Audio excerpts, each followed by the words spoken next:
Nestling in the leafy county of Cheshire is Little Budworth. For much of the time, a peaceful haven, yet every now and then, it hums to the tune of motor racing and Oulton Park.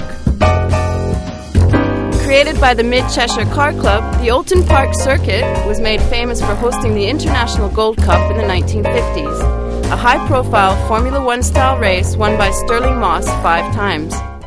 Hi, this is Maya Healy with The Mirror. Today is round 3 of the British Superbikes, and it's being held at Oulton Park. And I have a feeling today that I might be able to get a ride on the back of one of these.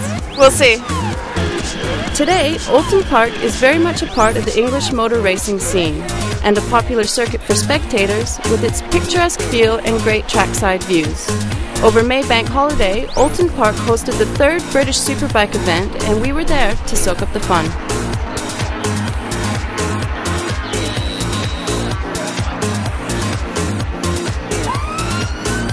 Oulton Park offers the race day goer plenty of entertainment. Some great names were on show, and no shortage of goodies to browse through. I couldn't resist having a closer look and soon got drawn in. Just a tiny bit. I was curious to talk to some locals about their impression of British Superbikes and Oulton Park. Fortunately, I was able to find some who were happy to chat. So Tom, you're a first-time BSB goer. What do you make of it so far? Pretty good, pretty excited. I'm enjoying it. Yeah, I'm definitely liking it for the first time. So, do you think you're going to start racing yourself? I hope so. Yeah, it would be a lot of fun. So yeah, just have to come again a few times and see what it's all about. Yeah, definitely. Okay, thank you. Hi, I'm with Tim Spires, who's the owner of a local motorbike shop called Hammer and Tongs. And so, how does it affect your business having a race like this nearby today? It's a really great opportunity to get up here and meet customers that have come up here to watch the sport, and actually see how many of your customers love coming and watching racing and being an active part of it. Tim, you're affiliated with a race team then. What's that all about? We've got a young lad who works for us, and he rides a 600 Honda for us in local club events. He's been riding for about 3 years now. He's progressed from a 125cc bike to 600, and we've recently put him on the California Race School course, and he seems to have learnt a lot from it. So we're hoping that this will bring him on, and he'll be getting some good results and possibly end up here racing at British Superbikes in the near future. Alright, thanks Tim. If you saw our second episode, you may remember me asking Julian from MCE how I might get a pillion ride with a Superbike rider. And if someone was to want to get a pillion ride, how would we go about doing that? What, pillion ride round the circuit? Wow, that's exciting stuff. Simply log on to clubmce.com, register your details, and one of our friendly team will be in touch. Well, he lined it up, and with a mixture of incredible excitement and abject terror, I faced the challenge. Alright, well, apparently I've been volunteered for a pillion ride, so I've just come out of here. I've signed all the forms that need to be signed, and I'm feeling quite excited about the whole thing, so we'll see how it goes. I'll check back with you afterwards. Just hold on. Hold on. I won't go so fast. Okay. Or do you want to go fast? Yeah. You want to go fast?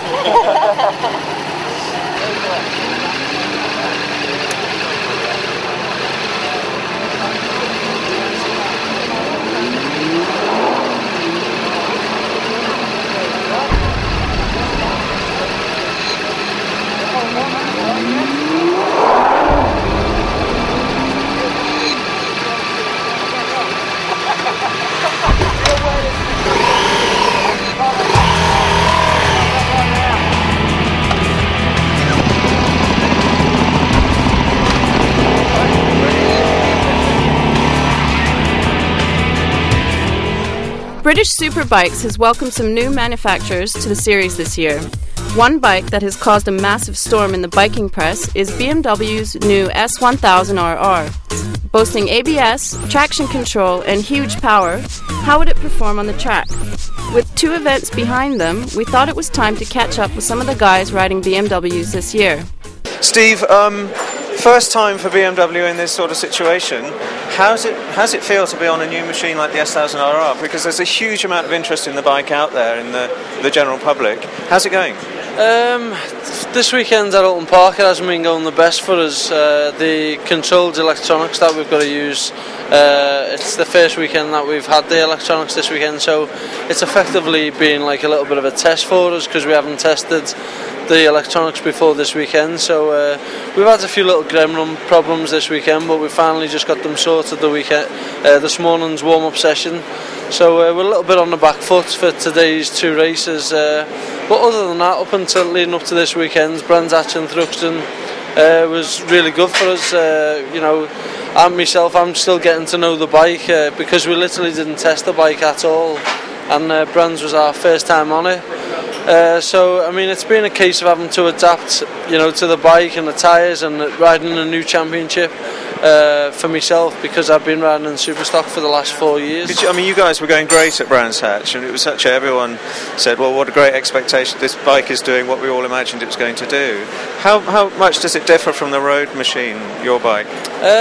Not a great deal, to be honest. I mean, from what the bike I've been riding the last two race meetings, the first two ones at Brands Hatch and Thruxton, basically had the standard engine which it's still got now, and also standard electronics, the road electronics. So, but now we've got the controlled Motec ECU and electronics on, so obviously that changes it massively. And chassis wise, the only difference is the forks and the headstock really, and the wheels. But I mean, we've got a standard swing arm, standard frame, so there's a lot still on that bike that resembles a road bike that anybody can buy out of the shop. As I say, I mean, each race meeting we're doing, it's more time on the bike for me, and we literally haven't tested at all. So I've been getting to grips more and more with the bike every session I get on it, and we're only getting faster. You know, every time I get on, I'm getting more familiar with the bike and how sensitive it is to changes. And so yeah, you know, hopefully this weekend, starting from the back row of the grid, obviously due to a technical problem in qualifying, but the new points system in BSB is obviously going to help us out massively for the second race, depending on what my lap time is. So I'll be a little bit further up the grid, but yeah, the bike is fantastic, and I'm just getting better and better. And it's your local circuit, so a lot of support? Yeah, definitely. It's Oulton Park's one of my favourite circuits on the calendar. I only live 25 minutes down the road. I mean, obviously it doesn't go to say that I know the circuit any better than anybody else just because I live down the road. I only get to come and ride here as much as any other guys. So, but yeah, I love this place. It's you know, it's in a nice setting, and I always get a lot of good local support here as well. Well, I know that lots and lots of people this series are going to be following you to see how the bike does. I know I will be. All the best. Best of luck for everything. Cheers, mate. Thank you. With the weather dry, Oulton Park was going to be an exciting event. Motorcycle racing is fast-paced and very exciting. Unfortunately, as we know, accidents sometimes happen. What I find staggering is how the superbike riders don't seem to be put off. Tommy Bridewell, for instance, was racing just days after having a finger removed following a crash.